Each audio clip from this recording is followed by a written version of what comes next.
Hi, welcome to another episode of Hot Takes.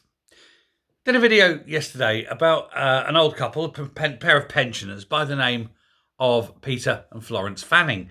They have been given permission by a judge to sue both the SNP and the Westminster governments over the joint failure to perform an audit or an assessment, a risk assessment on the effects of cutting the winter fuel allowance, basically to know how many people would die as a result.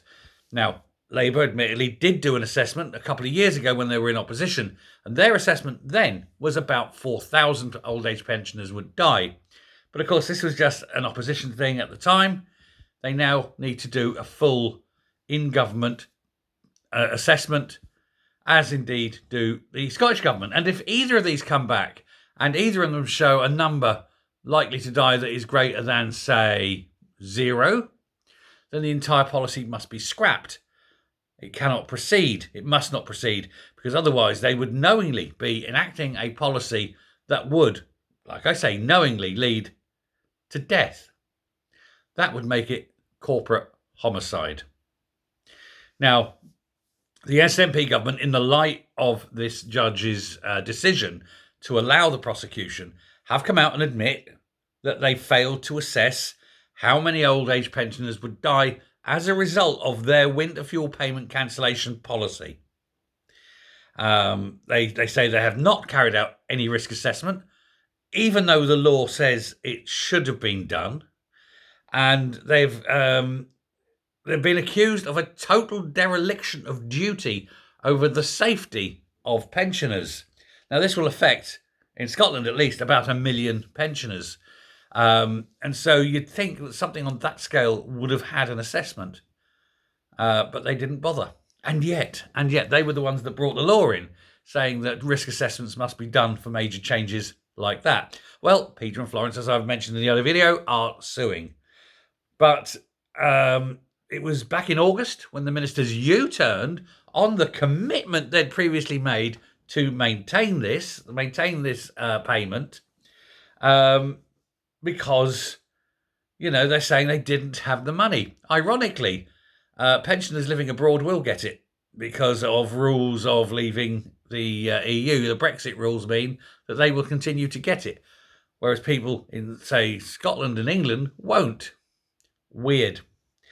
But these central arguments that Peter and Florence are giving about this lack of assessment and things are likely to be upheld by any assessment because, as I say, the state of the law that the SNP themselves brought in. Very weird.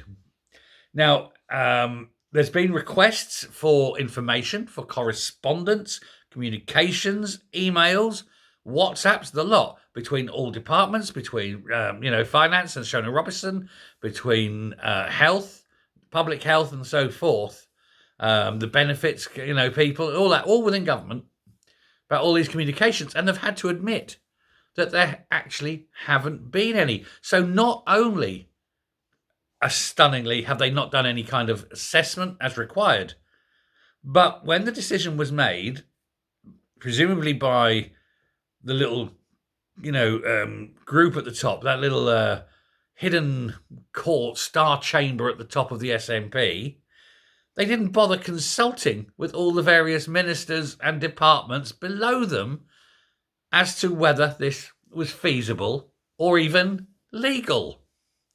It just seems that maybe Swinney and Robertson got together, maybe a couple of others at the top there, Angus Robertson or whatever, and decided, screw the pensioners. They tend to be unionists anyway.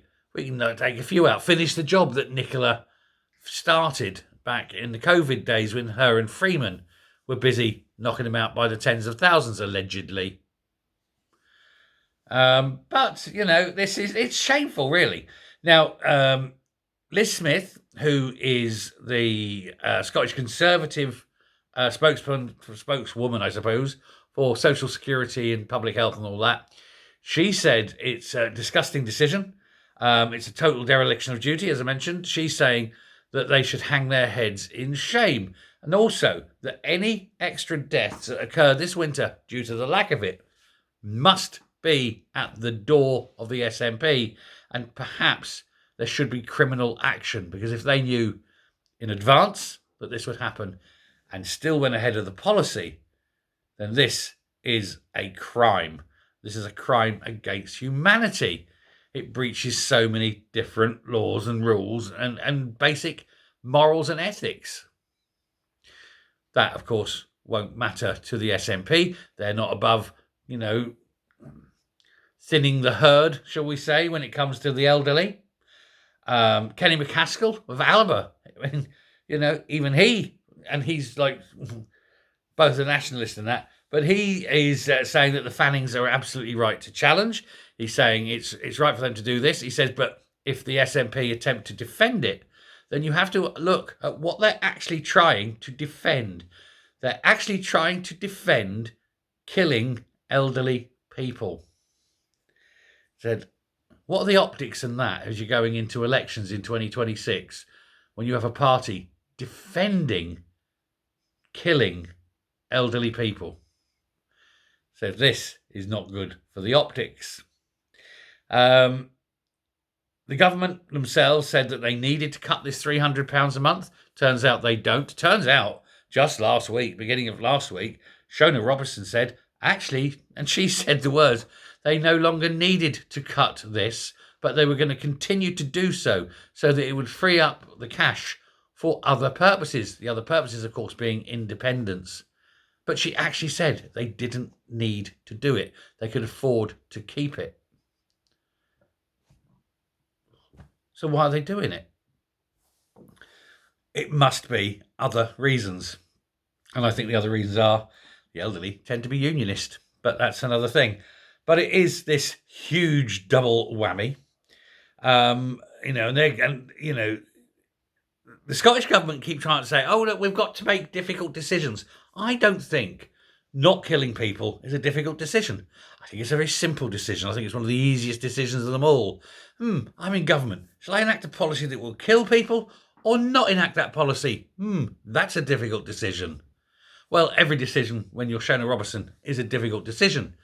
After all, she's none too bright.